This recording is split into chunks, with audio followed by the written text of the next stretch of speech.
Hari ni tak ada siapa titik air mata dah. Pemimpin-pemimpin nafsi.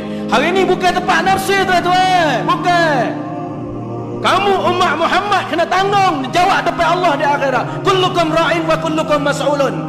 Sedap dengar kelimah ni. Tak lepas dah tanggungjawab. Naik dah tanggungjawab. Lah. Kamu pemimpin, saya pemimpin.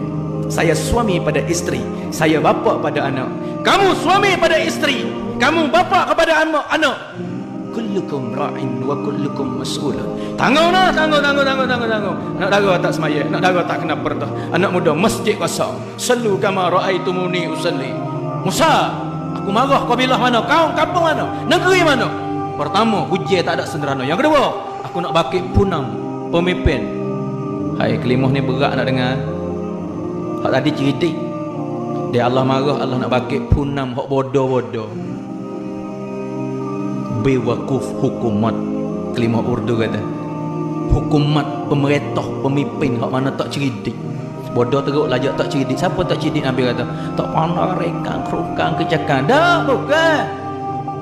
Tak ada wak siapa langsung untuk kehidupan lepas pada mati. Tak usah kata orang kampung, rakyat orang pun dalam kampung tanggungjawab dia. Diri dia pun tak apa. Kita orang segar lagi. Kita nanti kat siang dulu kita taubat dengan Tuhan Maaf, Rahman, Rahim, Karim, Tuhan Ghafur.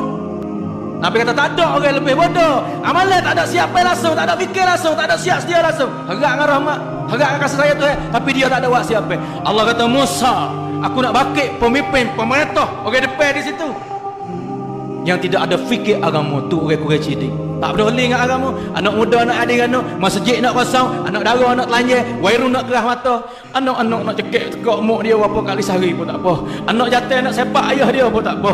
Anak tino nak buat hamba dengan mak dia pun tak apa. Hari ni tak ada siapa titik air mata dah. Ibu-ibu kecek agama dengan anak semaya.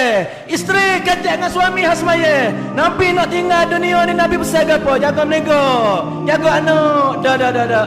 As-salah ummati salah, as-salah wa ma malakat aimanukum. Jaga orang bawah tanggung, lemah lembut dengan keluarga kamu. Jaga orang bawah tangan dengan kamu. Jaga apa? Jaga semaya. As-salah. Hari ni berapa ibu titik air mata anak tak semaya? Berapa isteri, berapa suami tak titik air mata suami tak, isteri dia tak peduli dengan semaya.